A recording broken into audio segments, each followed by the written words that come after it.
sesuai dengan hidup sederhana. Lalu, mubazir. Mubazir itu berlebihan, menyebabkan barang-barang atau harta sia-sia, tidak bermanfaat. Berarti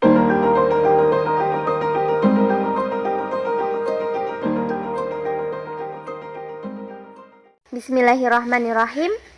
Assalamualaikum adik-adik.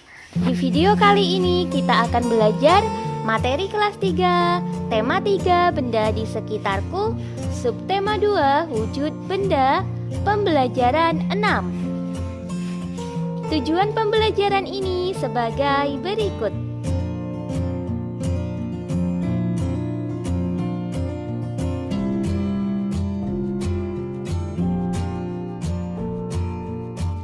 Ayo berdiskusi.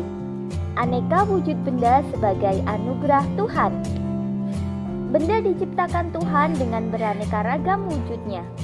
Pernahkah kamu membayangkan jika wujud benda hanya satu? Apa yang akan terjadi?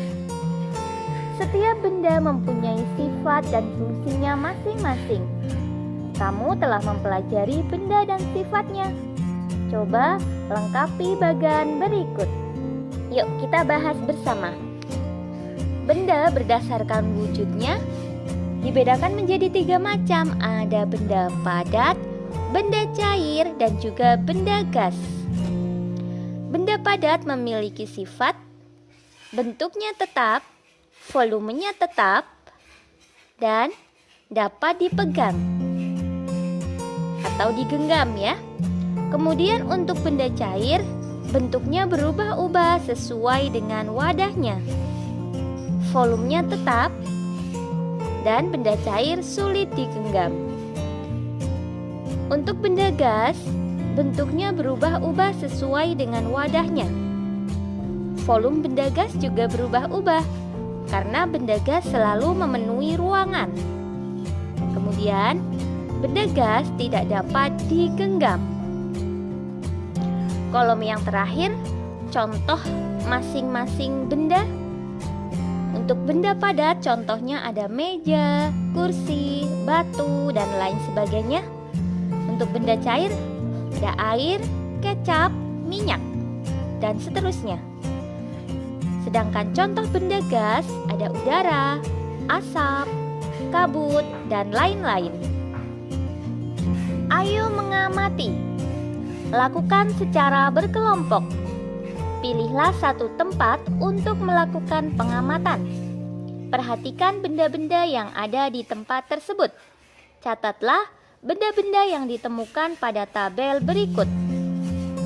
Jangan lupa tulis dulu lokasi pengamatan di mana, kemudian benda yang diamati. Kakak contohkan nama benda kursi ya, misalnya kita mengamati kursi. Bahan pembentuknya yaitu kayu. Kursi bisa terbuat dari kayu ya. Lalu wujud bendanya padat. Fungsinya sebagai tempat duduk. Silahkan kamu dan teman sekelompokmu lengkapi tabel tersebut. Selanjutnya, tuliskan dalam bentuk cerita tentang wujud benda di sekitarmu. Perhatikan penulisan huruf besar dan juga tanda baca. Ayo berlatih. Siti sedang memperhatikan timbangan untuk menimbang bayi. Semua timbangan berwujud benda padat. Apakah kamu pernah melihat timbangan selain berwujud benda padat? Ada beberapa satuan massa yang sehari-hari disebut berat, seperti kilogram atau yang disingkat dengan kg, kemudian gram, dan ons. Ketiga satuan ini saling berhubungan. Lakukan percobaan berikut. Percobaan menimbang dengan timbangan kue. Perhatikan berat benda 1 kg dan 1000 gram. Apakah benda tersebut menunjukkan berat yang sama? Perhatikan.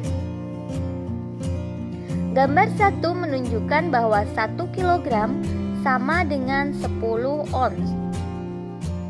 Gambar 2 menunjukkan bahwa 1 kg sama dengan 1000 gram. Dan gambar 3 menunjukkan bahwa 1 ons sama dengan 100 gram. Sehingga dapat kita simpulkan bahwa satuan massa 1 kilogram itu sama dengan 10 ons dan sama dengan 1000 gram.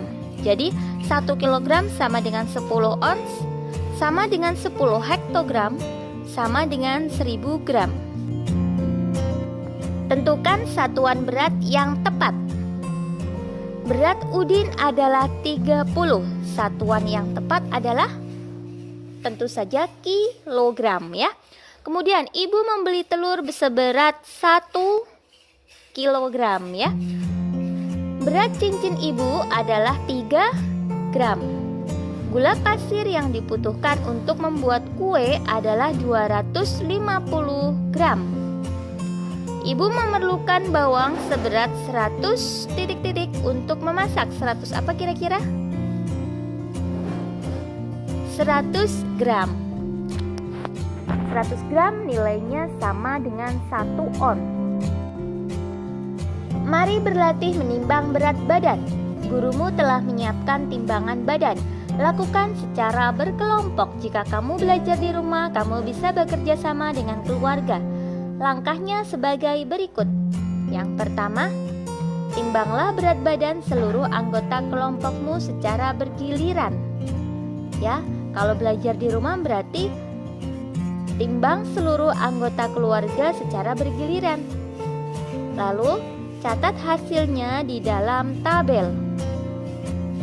Kemudian, urutkan berat badan mulai dari yang teringan hingga yang terberat. Ayo mengamati. Lani sering membantu ayahnya menjaga toko. Lani membantu ayah menimbang bahan-bahan makanan. Orang tua Lani cukup berada, namun Lani anak yang sederhana. Hidup sederhana adalah hidup yang sesuai dengan kebutuhan. Hidup yang tidak berlebihan dalam menggunakan harta. Diskusikan dengan teman di kelompokmu. Lingkari kata-kata berikut yang sesuai dengan hidup sederhana. Oke, di sini ada kata rendah hati, mubazir, pelit, secukupnya, boros, berlebihan, cermat, berbagi, sombong, dan hemat. Baik, kita bahas satu-satu. Yang pertama, rendah hati. Rendah hati artinya tidak sombong ya. Berarti ini termasuk sesuai dengan hidup sederhana. Lalu, mubazir. Mubazir itu berlebihan, menyebabkan barang-barang atau harta sia-sia, tidak bermanfaat. Berarti ini tidak sesuai dengan hidup sederhana. Lalu pelit. Ya, pelit juga tidak sesuai dengan hidup sederhana ya. Sederhana bukan berarti pelit. Kalau pelit berarti kita terlalu membatasi dalam membelanjakan harta. Kemudian secukupnya. Berarti ini sesuai dengan hidup sederhana. Boros. Tentu saja tidak sesuai, berlebih-lebihan. Ini juga tidak sesuai. Lalu cermat. Ya, ini sesuai dengan hidup sederhana. Berbagi juga sesuai. Sombong tidak sesuai. Kemudian hemat, ini sesuai ya. Mengapa sikap sederhana penting diterapkan dalam kehidupan sehari-hari? Ya, sikap sederhana perlu diterapkan dan penting dalam kehidupan sehari-hari karena sikap tersebut membawa banyak manfaat bagi manusia. Dengan hidup sederhana, kita dapat belajar untuk selalu rendah hati, cermat, dan juga disiplin. Kebutuhan hidup akan tercukupi dan hati juga akan lebih tenang. Silahkan kamu bisa menambahi dan menyempurnakan lagi jawaban tersebut sesuai dengan pendapatmu.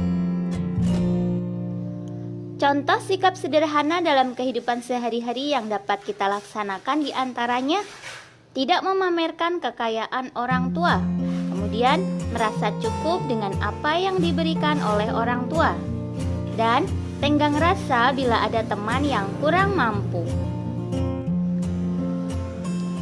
Selanjutnya, diskusikan bersama temanmu Tentang contoh sikap sederhana dalam kehidupan sehari-hari, tuliskan dalam bentuk cerita pada kolom yang tersedia.